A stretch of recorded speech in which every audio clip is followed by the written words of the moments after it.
Good afternoon, everyone. I'm Nancy Berger. This is Ask Nancy, my monthly live stream, which I was just telling my friend Sarena Diamond, my guest today. It's really just an excuse to have cool conversations with cool people. Today is certainly no exception. We are here to talk about transformation, among other things. So for those of you watching live, welcome. For those of you watching the recording, please, if anything comes up, questions or comments, shoot them out to me. I love to hear from the audience. So today I'm honored to have with me Sarena Diamond, founder of Diamond Solutions, which helps companies do a lot of things, but change and embrace change and transform into kind of what they envision themselves to be is among them. So Sarena, welcome. Thanks for joining me today. So much. And tell us a little bit in more detail what you do for your clients. Thanks so much for having me, Nancy. I really appreciate it. I really help my clients, which are typically leaders of organizations that are in growth mode of some sort, and they're typically struggling to make changes stick. In some cases, they're things like an acquisition and they didn't integrate well. They've almost always tried to do something, but they've gotten hung up on whether that is, the employee's resistance to change, or in some cases, it is about an inability to really see the future path to get there. And I love to basically typically get them unstuck. Usually I'm assessing where they're at and diagnosing the problems kind of thing. And then I am most often helping them to get over the hurdles that they have found themselves in. But 100% of the time, they come out of the effort having achieved the goals and then some, usually, to get to their transformation goal. That's what purposeful work, and probably fun and challenging at the same time. But I have a question, because I've had this debate with colleagues before about, and it's particularly, I think, relevant within the context of post-merger integrations. To what degree do you think that that stuckedness, I like to call it, is attributed to like the logistics of the integration, melding cultures, personalities, functions, and to what degree do you think it has to do with the internal dialogue of the individual players? Like, do you run into situations where you're dealing with people who have convinced themselves of something and they just can't get out of their own way, or is a lot of it really the team dynamic? I think it's both, Nancy. Actually, I have run into it where there is that inner dialogue. I actually dealt with a post acquisition where they had kept the leadership on board because they were going to initially essentially buy and hold, which lots of people do. And then they discover that there are some economies or scalability, or there's some value in coming together as one company. Yep. And what's really interesting is lots of times the acquired company, the leaders of those acquired company, they fail to figure out their internal dynamic. To your point, they've sold their company. Usually they're the smaller of the two. They've sold their company and their right to be the leader or the CEO or the president or whatever their title was. And now they're just a member. And sometimes they're the member of the leadership team, but lots of times they're just the leading division of a larger company. And there's an identity crisis, I think, for lots of them in that role. But as you talk about the employees as a whole, they're still wedded to that leader. And they have a hard time becoming part of the larger company. And I have had some very kind but very direct conversations with leaders in those places where they have a responsibility to the people that they lead and have led for their whole company's tenure, to make it easy for them to buy into the bigger picture. And okay, let's pause on that, because these are pearls here. So leaders, listen up. Like, this is gold, because what you're saying, when the leader has this just a mentality, mindset, how that trickles down, how that can impact. So okay, so I have a follow-up question. How do you address that? Like, give me a headline, that one strategy. Say you would sit down with the leader that's in that kind of stuckedness and help them get out of it. I oftentimes start with the why did you do this? What value did you see in selling your business? Right. So you've sold your business to a bigger company. You saw something. Maybe it was, and there's plenty of times when it was personal wealth, and yet you're still here. So there's the what's the why for you? And then I actually ask them, what is the why for the leader of your accounting department who's making their mortgage every day and has been with you for 25 years and believed in you for 25 years and like literal, and now they don't know you had a personal why as to why you sold out or sold to or something. What's really interesting is that beyond the individual why for that leader, there is always, every single time, that individual leader that sold to a larger company, there is a longevity that they're trying to create. There's a legacy that they're A hoping legacy. for. Right. And when they think about that, and then they think about how they're not showing up to impart that legacy on their team because they're still sort of wedded in the, I can't believe I'm now a division leader as opposed to the president, and they struggle with that, and they have sort of an identity crisis. But as soon as we start talking about what that would be and the responsibilities they have to the teams that has been so loyal to them for the whole growing up of the company, something changes every single time when it's, you can see and validate for the leader what this change is like for them as they're part of their identity, but also tap into how they have been for their employee base, their organization as a whole, and what their responsibility, and they have a very unique responsibility. Nobody in the buying company can do this, right? The only person that can do it is that leader that the people have been so loyal to. And so as soon as they recognize that real cool responsibility that they alone can do, it changes them. I'm thinking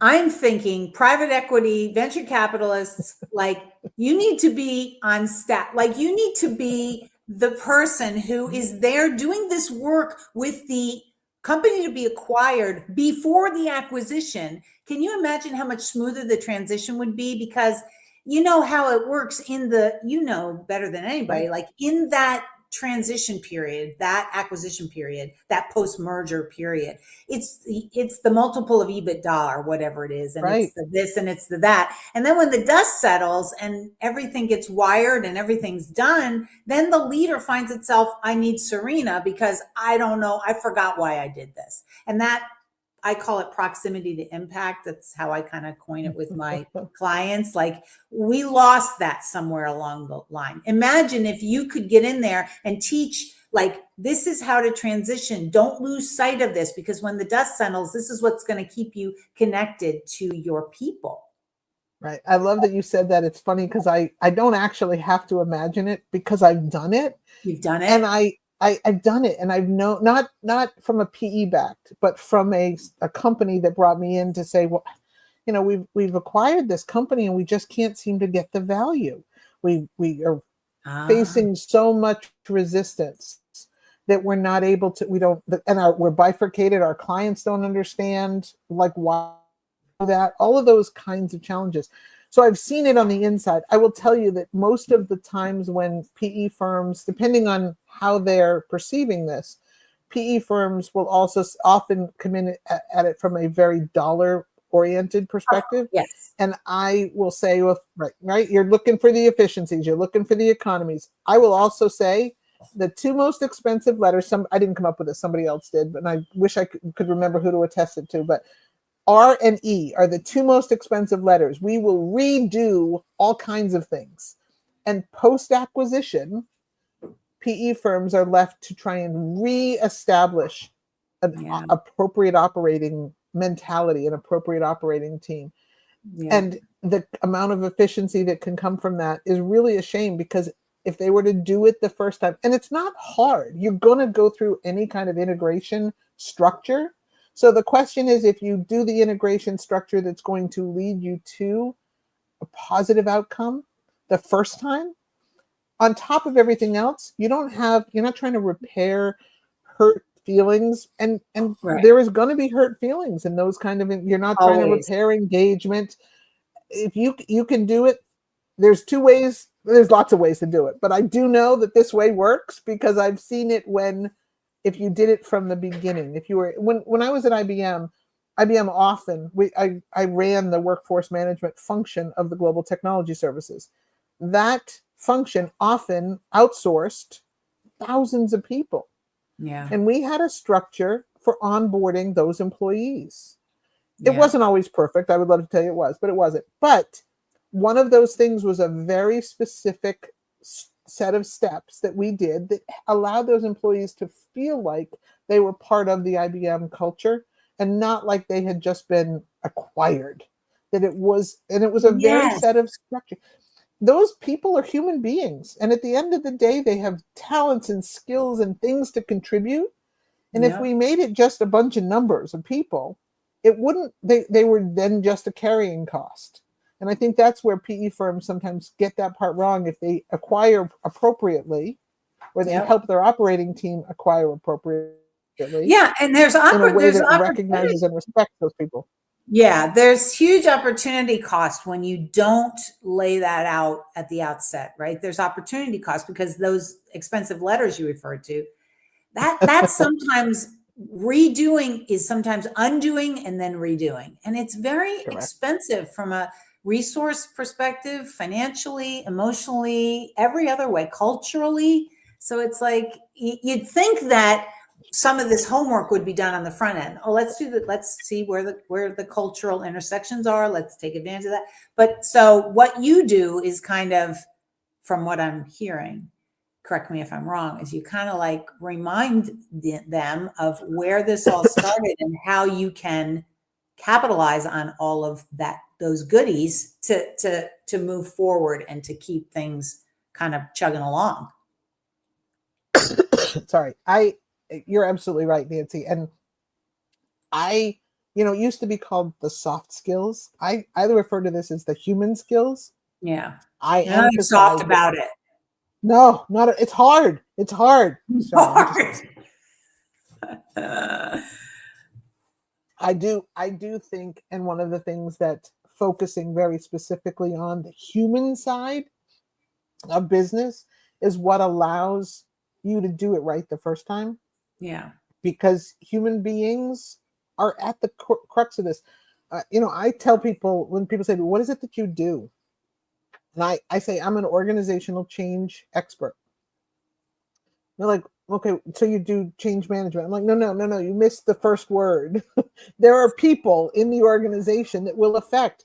You can streamline your processes. You can simplify every bit of your process and your technology.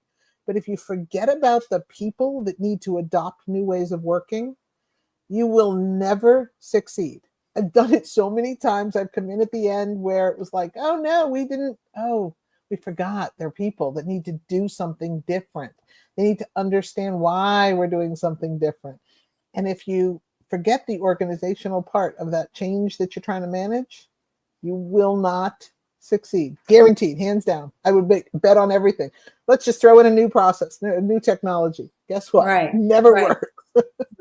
Right. I mean, I think, something that where you and I intersect in a big way is this human factor. Like, people are people wherever they are, right? They're the person they are at home is the person they bring to work, is the person they bring to soccer practice, is the person they bring to the automotive mechanic to ask them for help, right? It's the same Right. person.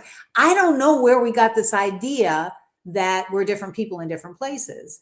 And I think what I'm hearing you say a lot of is the human messiness of the human being is what has to be addressed in change management and organizational change and scaling a business and starting a business and in legacy and succession, all of that, right? Oh, absolutely right. And it's the messiest part, but it's also the part that we are, if we're truly honest with ourselves, we are the best equipped to do because we're all human. Right. When we actually think about, can we do this? Well, how do that whole, I used to say that, don't, it's not the golden rule, right? It's not about how they want to be treated. It's how you want to be treated. It's how they want to be treated. Yeah. And when you think about just as a human, your own human experience, I will often ask leaders, well, really, is like, if someone was to ask you that question, how would you respond? Well, like, no, let's go back to what would your experience be? Now, it may not be the same experience for all employees, but the fact that they have a unique experience needs to be recognized, and then leaders have a different way of showing up and doing that.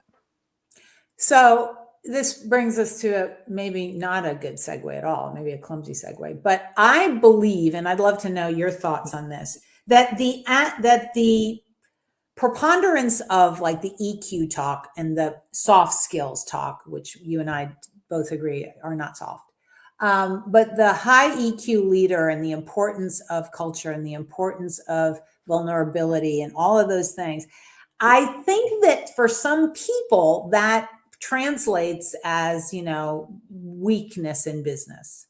And that's because of whatever those people's wounds are. But I believe that it's becoming more in the forefront because we're realizing what a big positive impact it has on companies. And that means also on the bottom line. It is, there is no, do you agree with 100%. that? Yeah. Yeah. 100%. I have all of these, and I update the metrics often. I'm right now, I'm doing a continuous improvement for leaders program where I'm constantly updating the metrics because luckily there's a lot more research that keeps being revealed. But okay, wait, the tell us about metrics that. Tell us about that continuous leaders. I want to hear about that. It's a program that I'm doing now specifically for a client, so I've custom tailored it to them, but it's a 4-part series. It's virtual, where I am just focused on, initially it was sort of introduction to continuous improvement and leadership.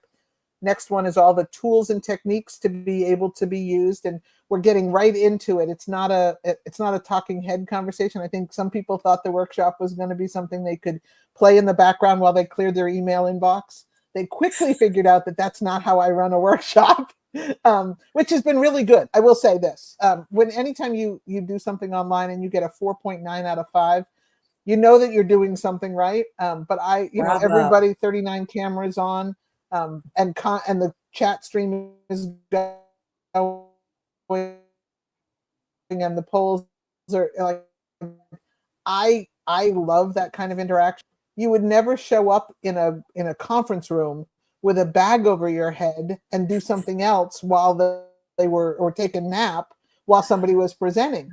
So I ask people to be on camera, just like they would be if they were physically in the room with me. And I ask them to be engaged, not with their laptops open on doing something else. But it's working. And this continuous improvement, the second program is all about tools and techniques to be able to, as leaders, show up for themselves and infuse a continuous improvement growth mindset kind of part of their organization. The third session is all around addressing change resistance, which we could have a whole nother conversation on that. Absolutely. The ways to address that and to really understand it. And then the fourth one is about how do you sustain it? Because the hardest part for people to do is to not do an initiative for a quarter. It's to do it over and over and over again, which means that you show up every day with this whole concept of we can always do better. So it is just for people managers of this organization. There's like 39 people participating in this 4-part workshop. And the expectation is that I will be doing this for others organizations as well, as they need to have the growth mindset, continuous improvement muscles really structured and rebuilt in their organizations, or in some cases built for the first time, because sometimes it's the realization that we could do one change, but sustaining change and being able to continuously build and rebuild and become better has become really hard for lots of leaders. Yeah, well, that's okay. So, anybody out there, leaders that are looking to create sustained change, that's something you want to look into for sure. So yes, change is easy. Sustained change is hard. I believe that, like, in coaching leaders, if they want to change their behavior, yeah, I mean, it's easy to quit smoking. What's hard is to stay off cigarettes, right? You could say, I'm putting it down, I'm not smoking again. But like a week from next Tuesday, it's a different conversation you have with yourself. So sustained change, and that's where we get back to the humans, right? We have to figure out we have to figure out how to make it important to the human on a human level in order for it to become a practice, right? So, Right. all right. So And I it's think always based on that purpose. Um, so I think I interrupted you because you said you were talking about your program and I got excited to hear about it. And you were saying something else. You were on your way to Oh another yeah, point. what were we talking about? I don't know, but it must have been. All right, we'll come back. It'll come back to it. Well, it'll come back to us. But like, there's so much in this, and you're right. Like, change, uh, change management is a loaded phrase. Like, it's not, because it's like, is it change management, or is it kind of like, is it implementing the practice of change, right? Like, what is it really? Like, how does it work? How do you get it to stick? Well, and it's is always based in sort of these three spaces, right? We started touching on that with the why, what's the purpose behind the change. Lots of times I meet leaders who completely understand exactly what they want to have happen. They can see the vision for the future. Yeah. They fail to be able to articulate with that same level of granularity that they've thought about. Lots of times it's like, yeah, I've been thinking about this for years. And I said, and you sent an email and you're expecting everybody else to just turn on the dime because you sent an email, or you did a video blog. I'm thrilled. I'm like, great. It's a different way of communicating and they can understand your passion and your enthusiasm for it. You sent one. I said to the point, I always say to them, at the point where saying it again is making you roll your eyes, you about approach the right number of repeating the conversation, just at the thought. But it's not just enough. Once you get people engaged and understanding and really bought in, the understanding the why, you also have to be focused on their skills. You have to enable the changed behavior, the new ways of working. And so many times it's like, well, shouldn't they just be self-motivated? If they really buy in, well, that's fine. But not everybody will know how to do what the new thing is, what the new sustained change. Right. You see this lots of times we're seeing it right now with AI. Right now, I know Yes. I said, oh, I'm not going to do AI at every conversation, but we're seeing it right now with AI. So many people that are like, just go do AI. Well, what does that actually mean? What does that and people mean? can buy in and say, of course. What does that mean to me? What does that mean to our team? What does that mean? How can we an appropriate tenure on that?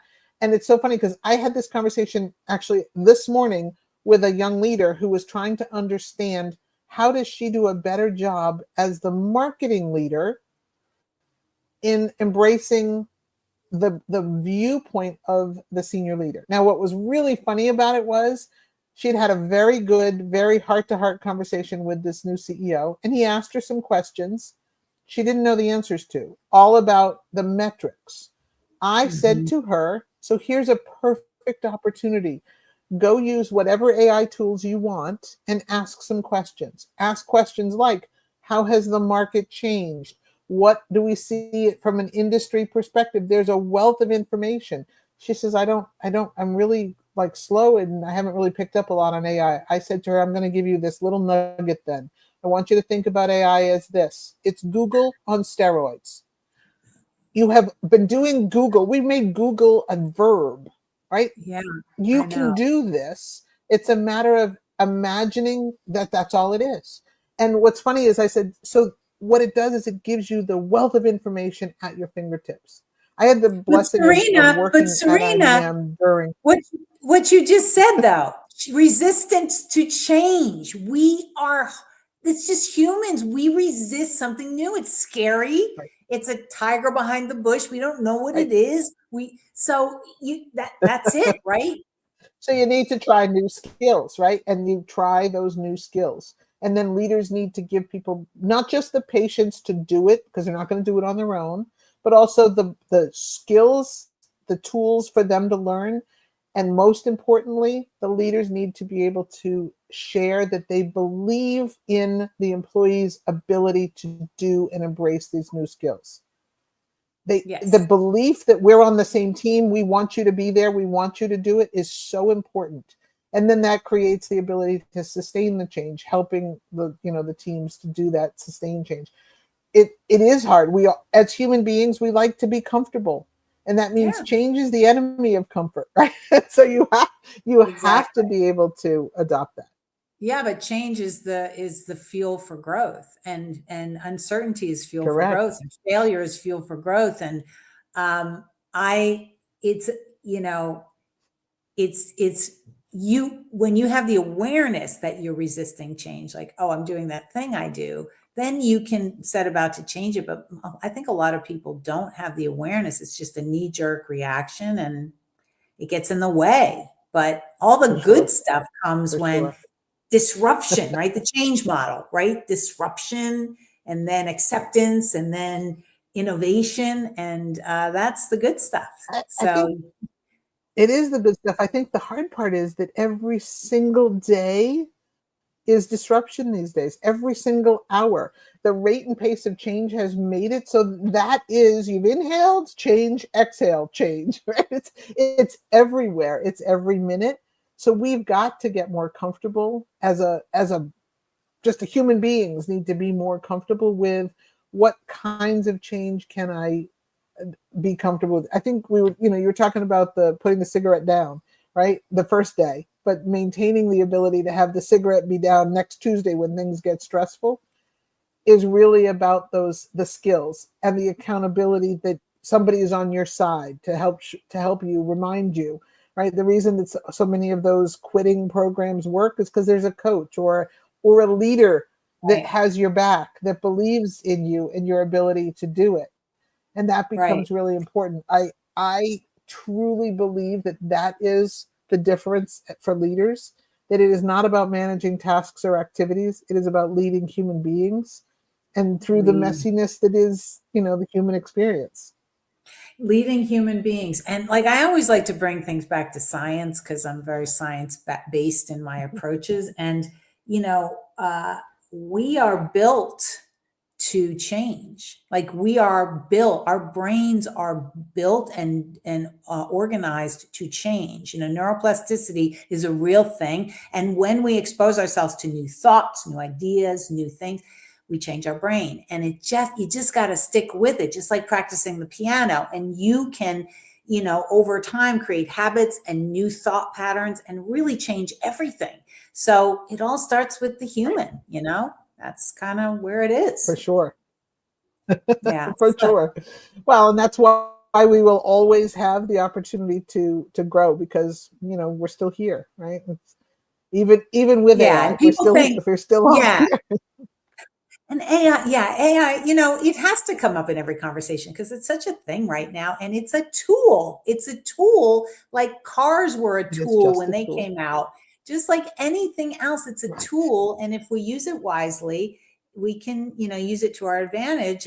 But I think there's a lot of fear around that. But that's for another day. You'll have to come back. In the meantime, Another day. All right. Serena, tell us how audience can get in touch with you, how leaders can reach out to you and book a call and get you to help them change things in their organizations. So what's the best way? Fantastic. Best way is probably LinkedIn, because I have discovered that if you spell my name right, I am the only Sarena Diamond, spelled Sarena. I'm the only Sarena Diamond on LinkedIn, which is kind of cool. At least the Ooh, searches. Now, maybe there's a new one now, but yeah. Um, LinkedIn's the quickest. I do have a website, Diamond Solution Group LLC.com. which works as well. But LinkedIn's the fastest I'm on it. I actually have a second monitor just for LinkedIn because that's where business Wow. people are. So that's where, Yeah, that is a powerful platform. So thank you, Sarena. I want to thank you for your time today. What a great conversation. We could parlay this into 3 more. So until next time, thanks again for joining us. And thank you everyone for joining Ask Nancy this month. We'll see you next month. And in the meantime, any questions or comments, feel free to shoot them out to me at nancy@nancyRburger.com. All the best. Bye.